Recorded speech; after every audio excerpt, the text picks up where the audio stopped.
Hi, welcome to another exciting episode of the Andre The Beast Crayton Show. Today, another exciting episode. Let me tell you about today's show. I looked at this beautiful woman's bio and was like, she's in the wrong field. She should be up there with Miss Harris, the former vice president. So evidently, we're going to try to figure out how to get this resume over to the political party and let them look at this, because this is crazy. But not only is it crazy, it's crazy because all of the things that this woman is doing for her community. And not only for the community, because I believe in the ripple effect. It's going to affect everybody. That's why we have these platforms to amplify what individuals are doing, that beast mindset. Today on the show, all the way from Colorado, I want to welcome the one, the only. I got to give her a better introduction. The future of her city, the future of the ripple effect, the one, the only, Miss Monica Badgett. Welcome to the show, Monica. Thank you so much. How are you this morning and afternoon? I am doing great. Every day is a great day for me. Every day is a great day. Especially when I have great guests like yourself coming on the show and telling your story and making a difference, not only in your community, but to the world. Before we get started, tell the viewers a little bit about who Monica Badgett actually is. Wow, that could be a loaded question, but let's see. I'm born and raised here in Denver. Graduated native girl. Just grew up in the city. Love my state. Love my city. Graduated from Wilberforce University, which is the first historical Black-owned, Black-operated HBCU in Wilberforce, Ohio, founded in 1856. Little HBCU plug. Graduated there, did my graduate work at CSU Global, and literally just took just my passion in being able to serve into different capacities. And so I have always done community service, always don't look at it as a job. It's literally the thing that kind of fills my heart tank, if that makes sense. Mm-hmm. Just a woman of faith who loves kids. I'm an author, I'm a poet. Just love to be able to serve in different capacities, especially being able to be a voice for marginalized communities and for people who happen to have a lived experience that is often ignored, but often is silenced because of the fear of what that looks like, the fear of what it sounds like, and how sometimes and oftentimes those spaces are closed to them. And so being able to really just kind of get in and use that, the niche of just saying, you know what, not only am I a Black mama, which I am.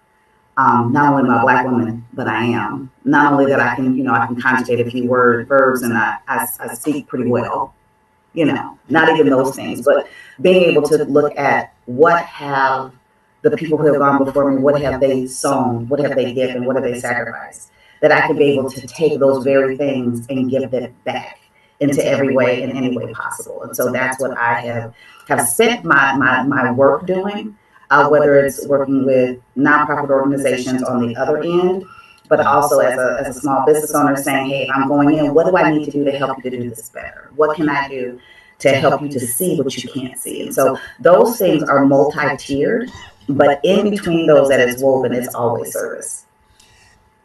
It's funny. We live in the digital age, the blueprint digital mm-hmm. age. I remember telling my daughter, you guys have such great opportunities. And she was like, what do you mean? I'm like, when I grew up, the closest you had was a phone.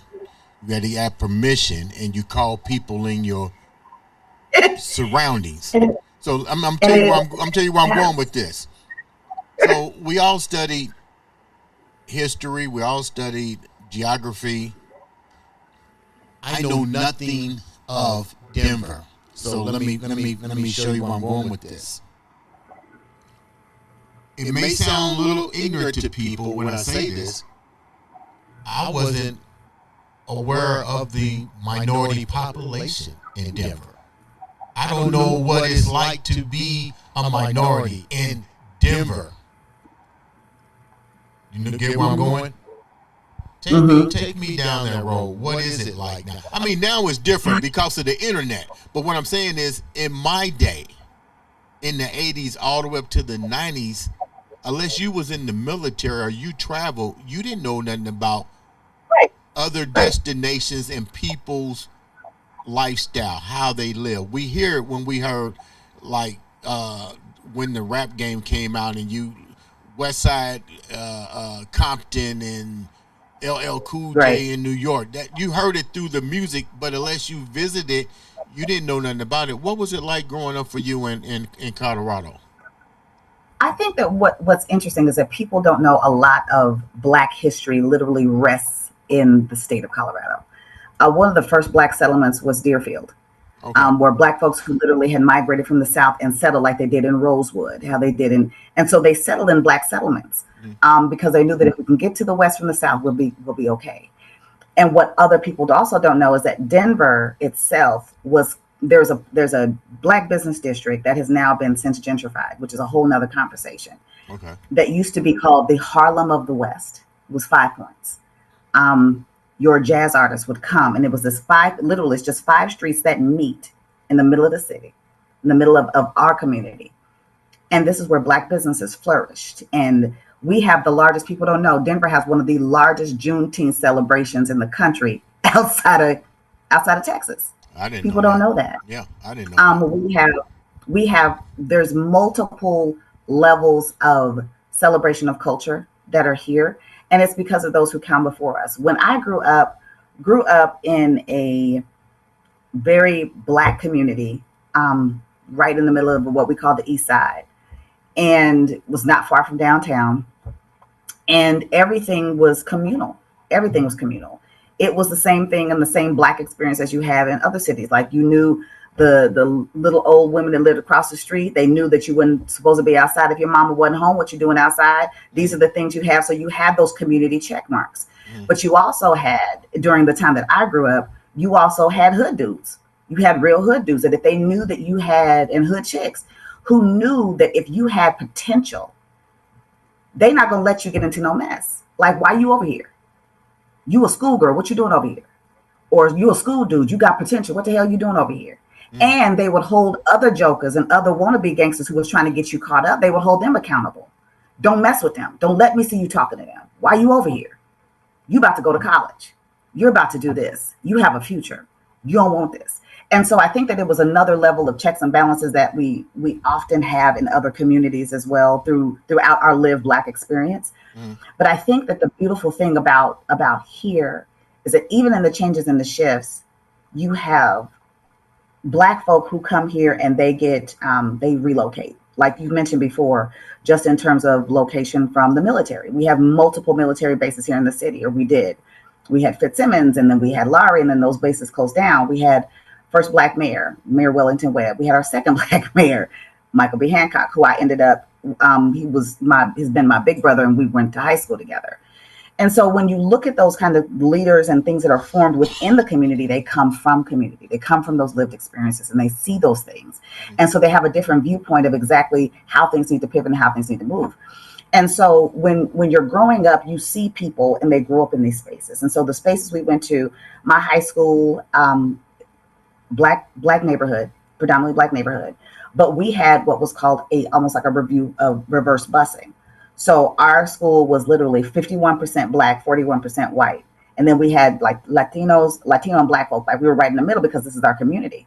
And so these are folks who, my white friends who lived across town, who were bussed in to go to school here, who we literally some 35 plus years later are still very good friends.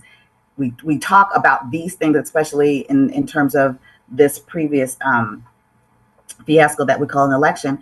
We had those conversations, and those hard to have conversations about race and the context of race and what does that look like and how does that look like for us and how can we move the needle. And even though we have these relationships, this might not be for everybody. What do we need to do? And so I think that there has been such a dynamic between the groups that when I grew up, you knew who the groups were, but there was almost like a collaboration between the groups. But well, that's them folk over there, but guess what? They over here. We did this, but we were also very protective of our spaces, which I think that was probably the most important. You needed to understand that the collective space was protected and important enough because we need to make sure that everybody has access to this in our community. So it doesn't mean y'all can't come play with us, but you're not going to come into the kitchen and start cooking. You can sit outside, you can get a plate, right? So that lived experience was different because we have Black folks who grew up in the city, who are from here, who either went to school out of state and came here. And they became a part of that changing of the guard. They were first Black women and Black men who sat on school boards or on city councils, who owned blocks and blocks of land on purpose in Black communities in order to help to fortify the Black experience. So when you're thinking about that, it's important. How difficult, didn't mean to cut you off. How difficult was, two-part question, how difficult was the change to happen in Denver?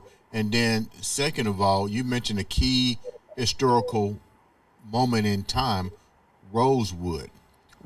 I know you talked to your ancestors. Were they ever afraid of the Rosewood incident taking place in Denver? You're taking me through history because I had no idea about any parts of Denver. I'm sorry. I didn't know, but now I'm being educated. And that's okay. I'm being educated. That's okay. I love it. You're absolutely right. I think that what has happened, because my parents were originally from Texas, and so they came here in the early 50s. And so about 50, I say 54, 55. And so the fear, the two part, I think that the fear is the fact that you hear something, but you say, but we can't stop moving. We got to keep going. That area now, and in Netherland and in Deerfield, in the mountain areas, by the way, of course, there's no more. But the history still lives and the land still speaks. You have huge collaborations in this area during that time historically between the indigenous people of the land and African Black folk who had migrated. So you're looking at that piece. In Denver, things began to change when you started to see, I remember the first time when I realized that there was going to be change was happening. It's probably in like 1991. And I saw it was a little brick bungalow. It was just like, like a Saturday afternoon, go to our Black bookstore, go to our another little place, which was called the Kente Express, which is still here, where you could get your oils, you could get your Kente cloth, where there's a little man upstairs who would make you pillowcases and whatever. And there was Kente they would bring from all over the country, all over the continent. You could buy oils and scrape rubs, and it's everything. It was like the most beautiful experience. Right next to it was a Black bookstore. You go in, there were like Black authors who would come and they would have readings for their books. And then I would go down to Miss Betty's and go get a bean pie, right? So it was all of those things that were smacked into the community. So now when I'm looking, because of gentrification is another level, you have a lot of those Black businesses that got pushed out. You had white proprietors, or sometimes what I call Black adjacent folk, who would come in and purchase this, sell it to the highest bidder, and then Black proprietors and those little shopettes and things that you grew up on got pushed out. And you begin to see even now the system and the change. And so when I saw this little bungalow, and this at the time in like 91, and I was walking and I looked and it said a sale sign in the yard. And it said sale price, I never forget it, $181,000. And I knew then, I said, something is happening. Wow. Something is happening. And it started to shift. And so those kind of conversations and having conversations with Black folk who moved here either from Louisiana, from Missouri or Missouri or Louisiana, or Black folks who were in Oklahoma and who came here, and talking to a little Black woman who has a beautiful little home in what is in one of our neighborhoods called Park Hill. She said, baby, I bought my house for $12,500. She said, when they would even give, you had to have a husband to sign for a loan because women couldn't buy property on their own. And she said, and the fact that I was a Black woman trying to buy property made it worse. Was even more made it worse. And so when home buyers like KB Homes and different home were buying up these properties and saying, hey, we have this little piece of land, we're buying this, and we would like to buy your house. She said they wanted to give me $600,000 for my home. She said, why would I give something that is mine, that has been paid for, and my equity is almost $1.2 million? Why would I give it to you? And so it came to be this level of dangling the carrot. I got some money for you. You know you want it. You don't need this house. You need this money. Mm-hmm. And watching people sell their souls for 30 pieces of silver. And then realizing that it was a setup because you were building another community into where our old airport was, where one of our gosh, we could get into this and I don't want to extend it, but this is going to be contextually, it makes so much sense. We had our Black mayor at the time, and we were closing down an Army base or Air Force base here. And then our new airport was being built.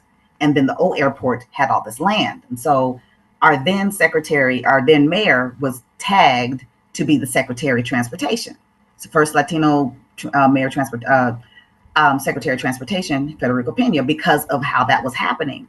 So they left it in the Black mayor's hands and here you go, rock out, make that work.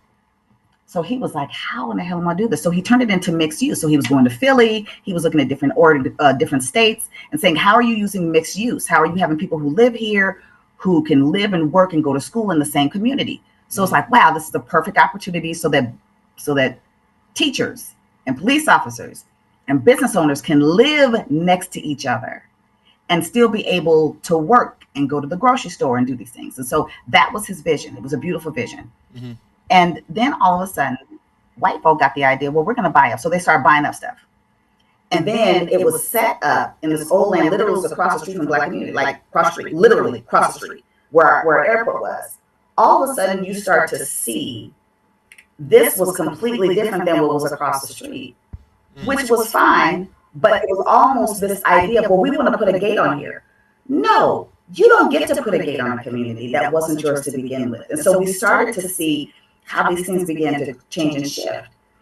But when I tell you that people started to see, oh, there's money here, but Black folks were taking property and selling it while white folks saw it and snatched it up and then began to put in what they wanted to in our communities. And it started to change the absolute, the landscape of what used to be. And people, well, we want to make it well. No, it's not, because you're the little hat shop, Miss Minerva, you go down and get your hat made for Sunday. Mm-hmm. She would make it and she would craft the hat right there. And then you go to Mr. Joe, who used to fix my shoes from the time I actually was able to wear shoes. I drop them off. He have them piled high. He just look at you, give you a little piece of paper. May have a number on it, but he look at you and he would know, oh, baby, hold on, let me get your shoes. He would go right to by your face and your shoe. He knew where your shoe was and would talk to you about the detail of your shoe and how he fixed it and what you'd be able to do with it. And this is what you need to do to make sure you do this. And don't bring this shoe here to me looking like this again. Yes, sir. It was that, and that was removed. And so what that did is that literally removed the heartbeat of our community, where Black folks started to move in and they started to be so spread out that the fragmentation of community was literally almost implemented on purpose. Hopefully that answers the question, but there's so many layers to it. There's so many dynamic layers to it. And I think that everything that's happening that we're seeing currently in our current climate is a direct reflection of those seeds that were sown early on for the divisiveness and the separation of community and the keeping of communal conversations like this from occurring in safe spaces. It's funny, we have a mutual friend, Alan Williams, that referred you on to our show, and he said to you after overhearing the conversation that people need to hear your voice. And I noticed that you have taken the message of community to amplify it across a bigger platform. Let's call it the nation. What are some of the things that you've done to acknowledge things that need to be addressed in the community, and why? Wow. Sometimes it's literally just being in the room, being able to be in the room and then asking the question. Often we have people who we want to represent us and they don't understand us. And so they give a false representation of the need and then tell us what we need and don't allow us to be a part of the solution. Mm. And so what I try to do and what my heartbeat has always been is to ask the question. Mm-hmm. And I'm usually like, I'm sorry, I have a question. So if A did C and C did B, then why are we doing D? Mm-hmm. Then all of a sudden it's that's a great question. Well, that's a great question, but we need an answer, because behind that answer needs to be an active action item behind that manifestation of what that's supposed to look like. Mm. And so when that happens, being able to be a voice in the room or the question asker literally is the provocation to people, hopefully, people being able to think about what they're thinking about in order for us to really get on a trajectory to where things move the needle. Mm-hmm. Often when we're trying to move the needle, we get real bogged down. For people who don't understand the record player, when there was dust and things on the needle would scratch the record. And so what's happening is that we're using old needles on new records and expecting a new sound. And often that sound is very muted. It's very scratchy because we're not cleaning the needle before we move it. And the cleaning of the needle is literally removing old narratives, right, removing the contextual misunderstanding of the conversation. Mm-hmm. Not having circular conversations anymore. Literally being able to say, okay, this is the conversation we had 5 years ago. We should have had 5 years worth of progress, but we're still repeating and we're arguing about what we did 5 years ago when we have a whole new problem that literally could break the player altogether. And we won't have to worry about a needle because we won't have an arm, we won't have a record, and there'll be no sound. You teamed up. And so, go ahead, finish it off. And so with that, being able to be in those spaces and being able to see it literally is, I see a problem. I want to be a part of the solution. What can I speak into this space where I can speak truth to power to be able to help to move it? And if there's people who are already moving the needle for real, how do I get behind them and help to support them to do it? Because I'm not one of those people, friend, real talk, I don't always have to be in the front, and I'm cool with that. Like Kendrick said, I'm fine with it. I'll put a line with it. I don't have to be in the front. But what I do is that I'm going to definitely be the one in the back. And if I need to be in the front, I will. But I'll be in the back to tell you and to give you the guidance and to show you the strategy and be able to say, we did this. This didn't work. Why are we doing this again? Well, we did this. No. Why are we doing this? Let's come up with something different. And if I see you execute it, we're good to go. But it's about being the voice in the space, asking the question, being the willing party to actually be able to help to push the needle, but also to get your feet dirty. And if you get some dirt under your fingernails, wash your hands, and we keep it moving. What are some of the things that is resonating that needs to be moved in your community? And not only in your community, but you see that it's a need worldwide? Wow. The piece that I think that, especially in my community, that needs to move the needle is that there are so many people who are trying at this time, who are trying to fight for the first $5 that you don't understand that we got a bank of 50. So you fighting over $5. Well, we got a whole nother $45 that we can work with, and that everybody gets a chance to eat. Mm-hmm. There's people always talk about this crab in a barrel mentality, and I hate that narrative, and that's a very strong word, because people don't understand. Crabs know they don't belong in a bucket. Everybody trying to get out. We belong in the water. We belong in the sand. We're not trying to be in no bucket, because we know that this bucket, first of all, is containing us, is piling us up on top of each other to make us feel as though you are my enemy because you're on top of me or because you're under me, when we're all trying to get out of the bucket. And so we don't understand that there's people who put us in the bucket. So we don't go after the people who put us in the bucket. We go after each other because we're in the bucket together. Because you always will abuse or hurt people within proximity to you. And this is where people say black on black crime. That's a fallacy. White on white crime. That's you villainize and you hurt people within the proximity in which you live. Mm-hmm. People don't understand that. And so that's a whole nother discussion, my friend, for a whole nother day. You, Because we could do that thing for real, for real. But I think that what we look at is that I think that with some Black folk, and there's so much. There's a difference between the fact that we are not a monolith at all, which is fantastic, and it's amazing, and it's wonderful because we're thinkers and we're progressors, and if we did not have multiple thinkers, we would not be able to have multiple tiers of society. But I think that what we have tried to do for so long is that we've tried to be like everybody else for so long that we forgot innately who we were. Mm-hmm. There was a wonderful author who taught here at the Iowa School of Theology, and he passed some years ago, and which is at the University of Denver. And he wrote a beautiful book called There Is a River. One of the best books written outside of Before the Mayflower for those who understand about the history of Black folk in this country. And I remember I had read it in my undergrad, and I said, oh, he's at home, I'm going to call him. And Dr. Vincent Harding. And I called him, I said, well, I'm going to see if he's going to call me back. So I'm doing an internship, lost my mind, because he used variations of Black folks. He used Black, Negro, Afro-American, African throughout the course of his book. So I left him a message. I said, Dr. Harding, what was the reason behind you using the different variations of Black and colored and Negro and all of that throughout the book? So, I didn't think anything of it. He called me, and I almost lost my mind. He called me, and he said, young sister, and I boohooed.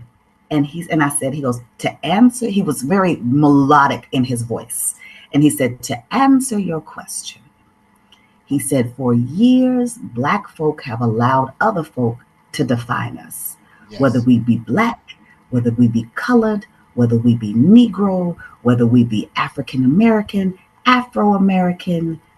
He said, we have throughout history have allowed so many people to rename us. We forgot that we have the power to name ourselves. Yeah. By the time I got off the phone, I was shook. I was shook. I said, thank you, Dr. Harding. He said, you're welcome. He said, maybe sometime you and I and my wife can get together and we can have lunch. And that's when I really lost my mind. Wow. But it's those kinds of conversations that made so much sense to me. We have tried and pushed the envelope so hard to now, well, I'm not African, I'm American. Negro, let me help you. If you take corn and you plant it here, does it stop being corn? No, it's still corn. Mm-hmm. So we try so hard to dismantle the connection that we have to the continent. Mm-hmm. That we're literally dismantling the connection that we have toward one another. And so I always think about this one line in one of my favorite movies, which is School Days. And Dap is talking to the administrator who's telling him to stop doing the South African protests on campus at Mission College.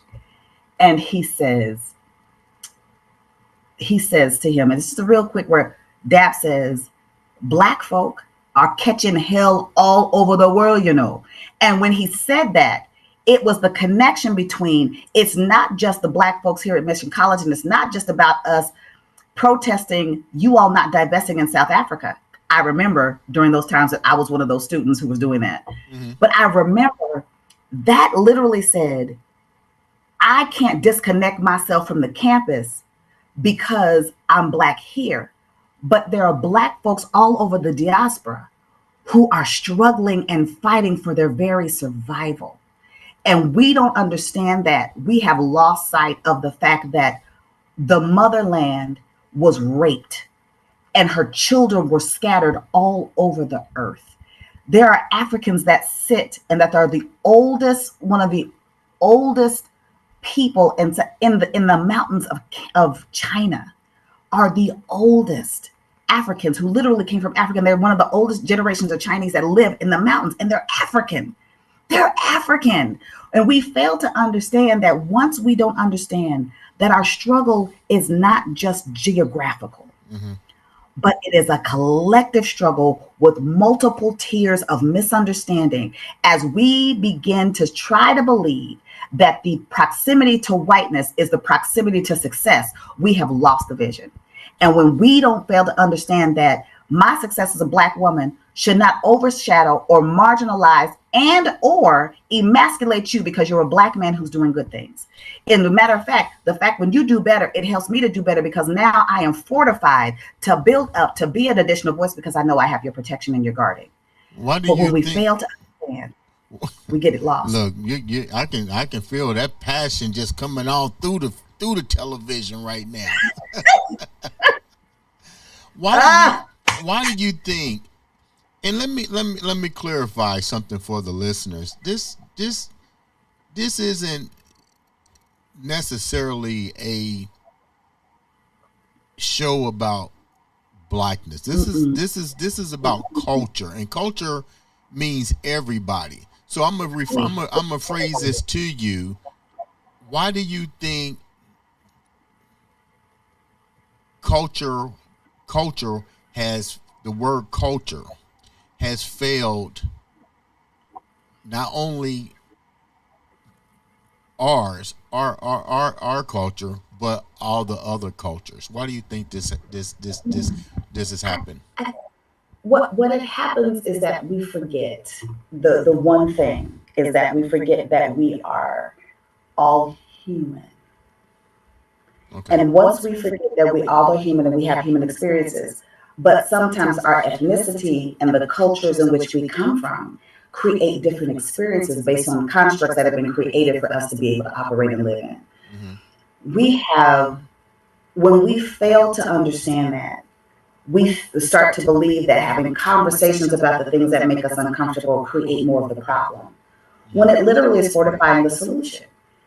If when we see of a culture that now has birthed discord as the first line of defense, Right. rather than saying, we can agree to disagree, but we don't have to be disagreeable, and that's okay.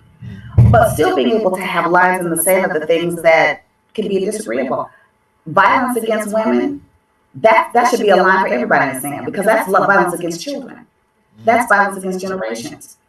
When that means that there is the brutalities of people, not just in marginalized communities, but within cultures, whether it be poor white folk, whether it be poor Black folk, whether it be Latinos, whether it be my Asian Pacific Islander brothers and sisters, that struggle.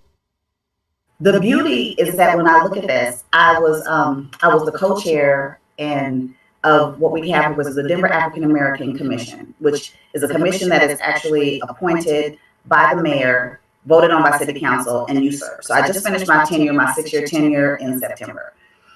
We had this beautiful piece called Commission Partnership Day. And mind you, these are all commissions that are through the city and county of Denver. And within that commission, that partnership day, you have people coming from various commissions. And we come together and we talk about what are the things that our community is saying that is the need that's being overseen, that is being ignored. And when I tell you, when you're sitting with the LGBTQ commission, you're sitting with the African American Commission, you're sitting with the Women's Commission, you're sitting with the Asian Pacific Islander Commission. And we're starting to talk about these are the things that are happening in the communities that are the same. We're talking about older Asian Pacific Islander elders who don't trust police. They don't have those conversations though, right? Because they're isolated within the context of culture and within the culture they've created of safety in their communities that they don't have to ask for anything outside. So when you're looking at these dynamics and we came together building a lateral team and saying, this is the issues that we have across the board that are the same for all of us,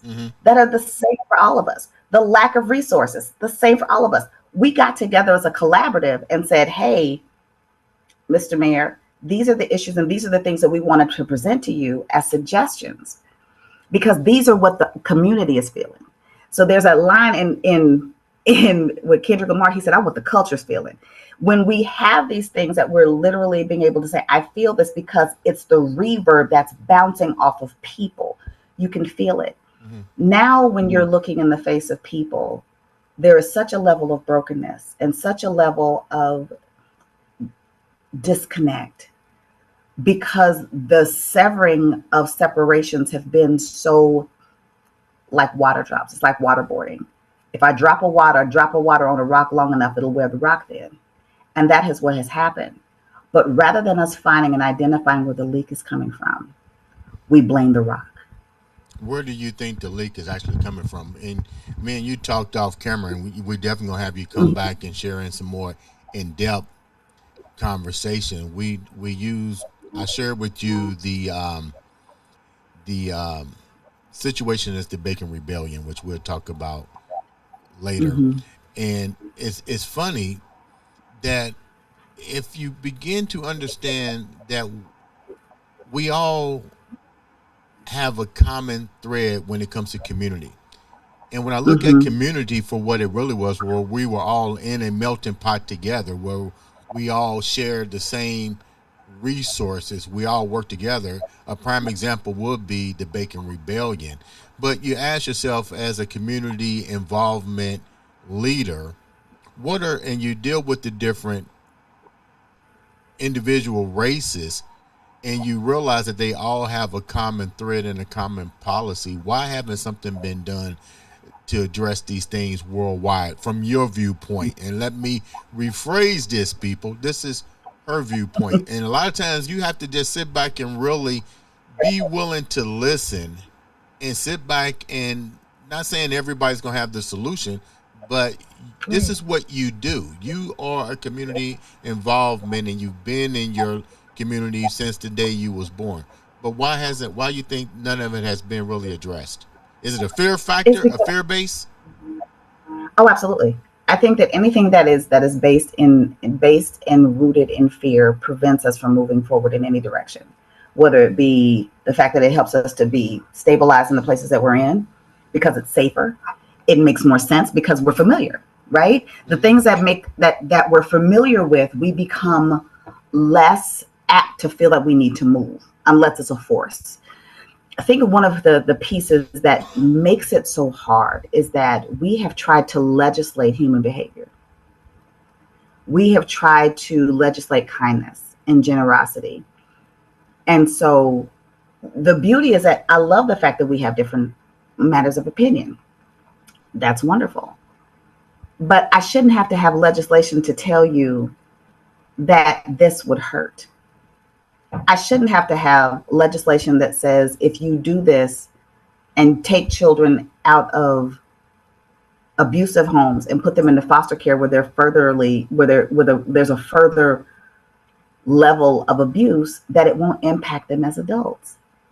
I shouldn't have to tell you that if a child doesn't eat and lives in a community where there are food deserts, that if they go to school they're not going to be able to focus. I shouldn't have to repeat that to you. You should be able to say that if this child is being abused at home, their behavior at school is going to resonate what is happening in the household. Mm-hmm. They may become a bully. They may do those things. And so I think that we don't stop long enough to listen.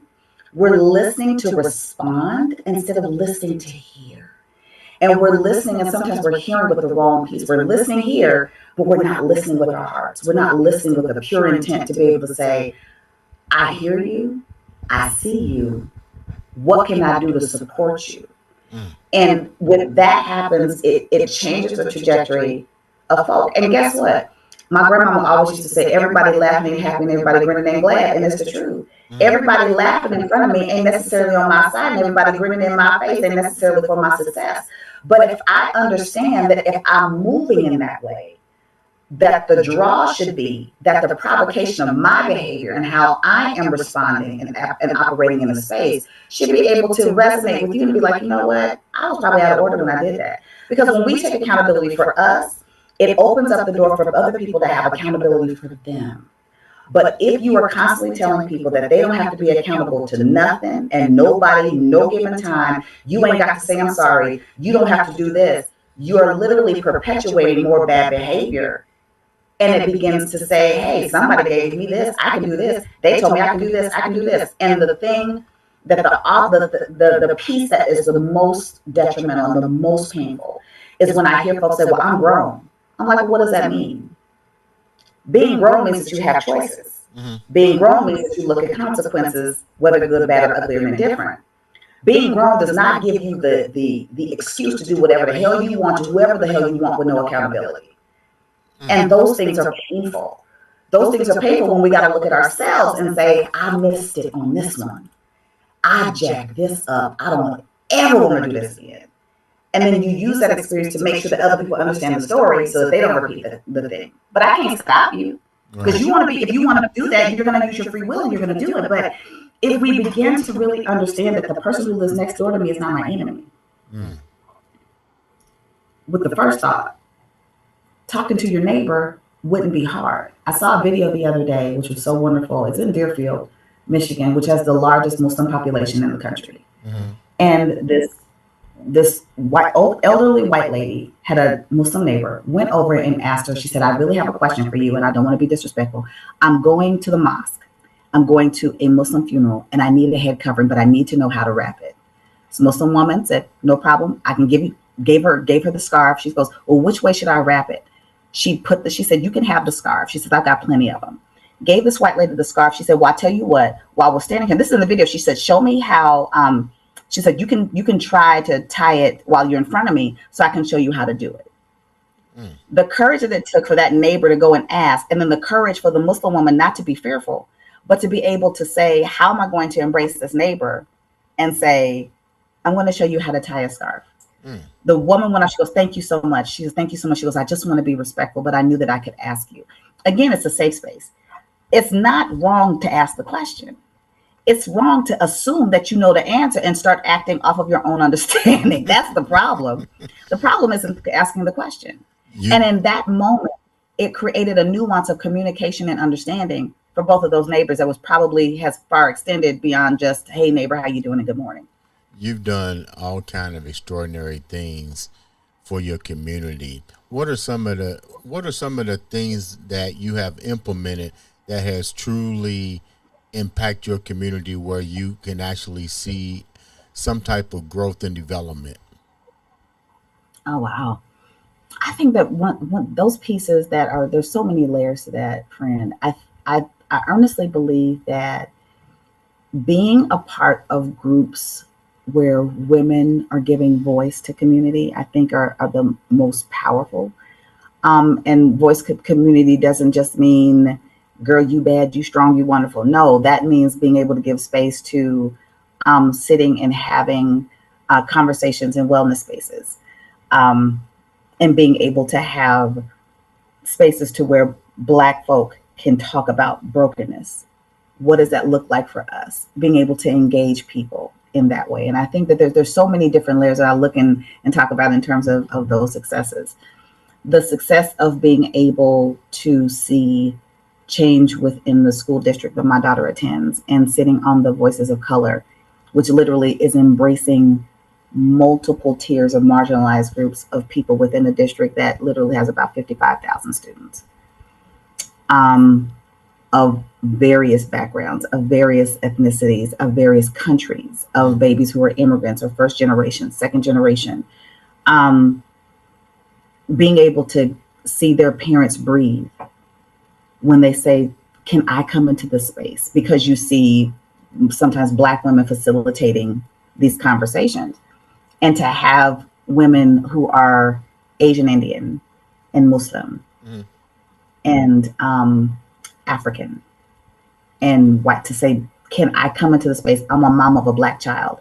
Absolutely. Because you need to understand, or I'm a teacher, or having principals and school leaders in these spaces and saying, I'm trying to help my staff understand how we need to pivot as it's feeding into the conversation with students and how we're talking to them. And this, would you mind having these conversations with them? So literally being able, as I mentioned before early in our conversation, being able to be a voice of asking the question helps to stem people to ask the questions themselves, but literally helping that door to be pushed open for additional conversations so that we can move the needle. And I think that everything that I've tried to do in community, whether it be through the beautiful philanthropy group SPIN that I'm a part of, or being a commissioner for the Denver African American Commission, or being a co-chair for Voices of Color within the Cherry Creek School District, or being able to be a mom, or being a poet, or being an author, or sitting on panels for mental health. Those things are crucial in being able to see people in spaces, whether it be big, small, or indifferent, and being able to say, you gave me power to open my mouth. And I'm watching people open businesses because their mouths were open. I'm watching people being able to leave abusive relationships because we gave them voice and space. Watching people do simple things, friend, like actually calling a therapist and making an appointment and going every week and watching them grow and progress. Watching young women that I've mentored in terms of my own baby, watching them be mentored and then say, Miss Monica, I remember when you told me this. I remember I had a student who was bipolar, white male, bipolar, had an autistic son, did not want to take his medication because it would prevent him from taking care of his son. And I told him face to face, let me tell you something. I said, baby, where your life is right now, a year from now, it won't look like this. He said, but Miss Monica, it don't feel like that. I said, baby, it won't. Talking to him, again, when we're talking about conversations and building culture and being able to identify fear in culture or cultural references, he said that Black women had always been a voice of power and help and healing for him. So when I walked into the classroom, he said it was something that he said, I trusted you. When I saw you, I trusted you. And that also comes from my walk and my belief, my faith in God. I just believe that if I'm a vessel, you're going to use me, then okay. I don't like this, but okay. But if I can be the presence of that in that space to where you can see that God's love is real and it's authentic and it's true and it meets you where you are, then that's okay. When I tell you that young man, his baby was at a daycare that did not work with autistic children, but Big Mom was gonna say, baby, go ahead, bring that baby in here, we're gonna take care of him, you all right. He said, Miss Monica, they love my baby so much, he didn't want to leave daycare to come home. But when I watched him to do this and transform, his whole life transformed after that. And he would follow me in classes that I taught because he said, whatever this woman tells you to do, do it. She saved my life. You are a author. Tell me a little bit about the book before we wrap up, and what was the reason behind the book? The book is called Collections of a Brown Girl, and so we're in a reprint right now and doing some other things with some publishing pieces. And it really was just my journey as a Black girl, as a brown girl, in that collection, being able to really give voice to my life experience, whether it be life through love, loss, love gain, revolution, growth, how I see things, the inner me fighting the inner me, the battles of winning and losing and then winning again, and just giving the story of this collection of this brown girl in her journey through life, whether that looks like the life through being a mom, or life through being a caregiver, or life through being a worker bee, or life through being a world changer, or even the life of being somebody who has been given a mantle to walk into spaces and to speak life and not wanting to because your life feels like it's falling apart. Those real honest, earnest conversations that you have with you, that I wanted to share with others so that they could be able to see that you too have a story. And when I talk to young authors, I do the same thing. I said, you have a story. You don't have to be a certain age to be able to tell a story. What's the most impactful part of your book that when you think about what you created with the book, what's the one passage or the one memorable moment in your book that you always go back to?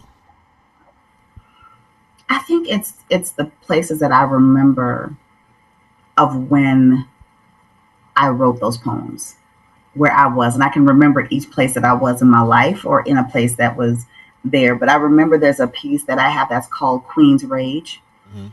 And it just makes the reference of Sojourner fighting for truth, sitting with Angela and Coretta as they sip tea and talk about the revolution. Mm-hmm. Literally those things that talk about the trajectory of Black women as they transcend through history and how that rests in my chest.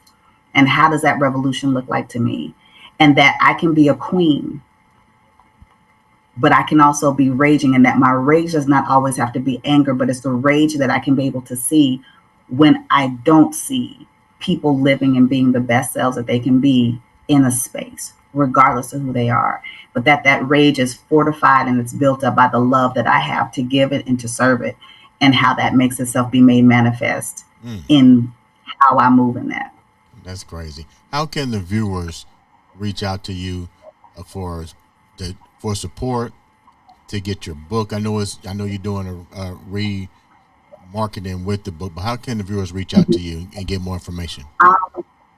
Well, you can actually, we're working on our website right now, but I will leave that with you, and you can just go to www.monicabadgett.com, and you can just leave me a message, and then we'll go ahead and we'll go ahead and send that communication out. Or you can just go ahead and send it to mobyauthor2 at outlook.com for any communication questions, all that good stuff. Look, I can hear your phone. You're busy. You're like you're probably That ain't nothing but the thing telling me that it's time to eat. That's all. Monica. Thank you so much for taking the time to come on the show and share such a great Thank story of you. your life and a resource for the people not only in your state in Colorado but throughout the world. Definitely making a difference. We want you to come back and share even more information. To the viewers if you want to. We would love to have you come back. In the meantime, ladies and gentlemen, this has been another exciting episode of the Andre the Beast Crayton show.